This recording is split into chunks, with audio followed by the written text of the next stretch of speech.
Assalamualaikum warahmatullahi wabarakatuh. Perkenalkan, nama saya Emadi Barziansyah dengan NIM 2307389. Pada video kali ini saya akan menjelaskan bagaimana diagram siklus PV dan TS pada engine bensin dan engine diesel.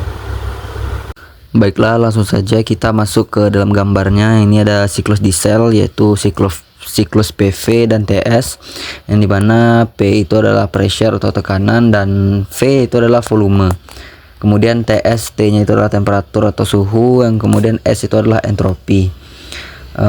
Biasanya ini siklus sudah dipelajari di termodinamika, dan sini saya akan sedikit menjelaskan bagaimana cara kerja dari siklus PV dulu. Nah, untuk siklus PV ini ada 4 langkah. Di sini terlihat 1, 2, 3, dan 4. Yang pertama itu adalah langkah 1 kedua, yaitu kompresi isentropik. Proses yang dimulai dari titik 1 di mana udara pada tekanan rendah atau P1 dan volume besar atau V1 dikompresi secara adiabatik dan reversible atau isentropik hingga mencapai tekanan yang lebih tinggi atau P2 dan volume yang lebih kecil atau V2. Kerja atau Win dilakukan pada sistem selama kompresi ini. Selanjutnya yaitu ada 2 ketiga, yaitu penambahan kalor pada tekanan konstan dari titik 2 ke titik 3, yaitu kalor Qin atau kalor masuk ditambahkan ke sistem pada tekanan konstan P2 sama dengan P3. Proses ini menyebabkan peningkatan suhu dan volume udara. Kemudian itu ada 3 ke 4, yaitu ekspansi isentropik, yaitu adalah udara yang bertekanan tinggi dan bersuhu tinggi pada titik 3 diekspansi secara isentropik hingga mencapai tekanan yang lebih rendah atau P4 dan volume yang lebih besar atau V4 dan menghasilkan kerja atau Wout dihasilkan oleh selama sistem ekspansi ini.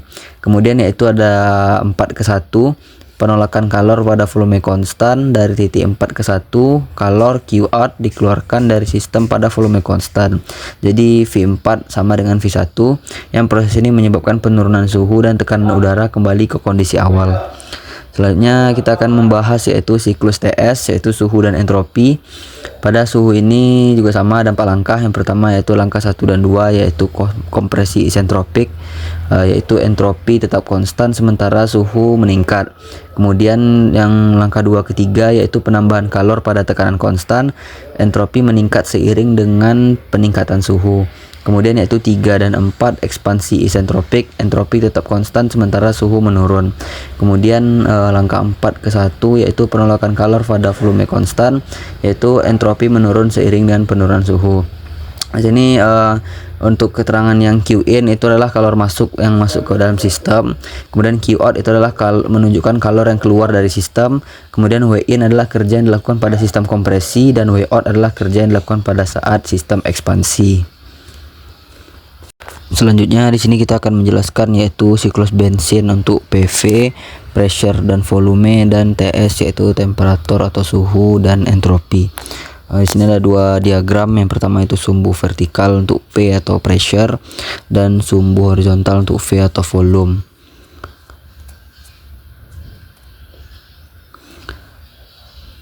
Yang pertama itu kita akan jelaskan dulu diagram PV. Untuk diagram PV ini pada langkah 1 kedua, yaitu kompresi isentropik, yang dimana untuk PV tekanan P naik dan volume atau V turun. Sedangkan untuk yang TS itu langkah 1 dan 2 nya itu suhunya naik dan entropinya tetap.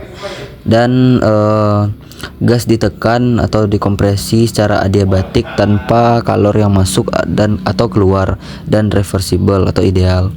Yang kedua yaitu 2 ketiga, penambahan kalor pada volume konstan. Pada diagram PV yaitu tekanan atau pressure naik dan volume atau volume itu tetap. Kemudian untuk suhu atau T itu naik dan entropi atau S itu naik, dan kalor masuk atau kalor in ditambahkan ke gas pada volume yang tetap. Kemudian pada ekspansi isentropik yaitu 3 ke 4. Di sini untuk PV tekanan atau pressure turun dan volume atau V itu naik. Kemudian untuk di suhu atau T itu turun, dan entropi atau S itu tetap. Nah, di sini gas mengembang atau ekspansi secara adiabatik dan reversibel. Kemudian 4:1 yaitu untuk PV, tekanan atau P turun, volume atau V tetap. Sedangkan untuk yang TS itu suhu atau T turun, dan entropi atau S itu turun. Dan maknanya di sini adalah kalor atau kalor keluar yang dikeluarkan dari gas pada volume tetap. Dan di sini untuk keterangannya ini ada Q in adalah kalor yang masuk ke dalam sistem, Q out itu adalah kalor yang keluar dari sistem, W in adalah kerja yang dilakukan pada sistem biasanya saat kompresi, dan W out adalah kerja yang dihasilkan oleh sistem biasanya dilakukan pada saat ekspansi. Sekian penjelasan video penjelasan dari saya. Mohon maaf atas segala kekurangannya. Assalamualaikum warahmatullahi wabarakatuh.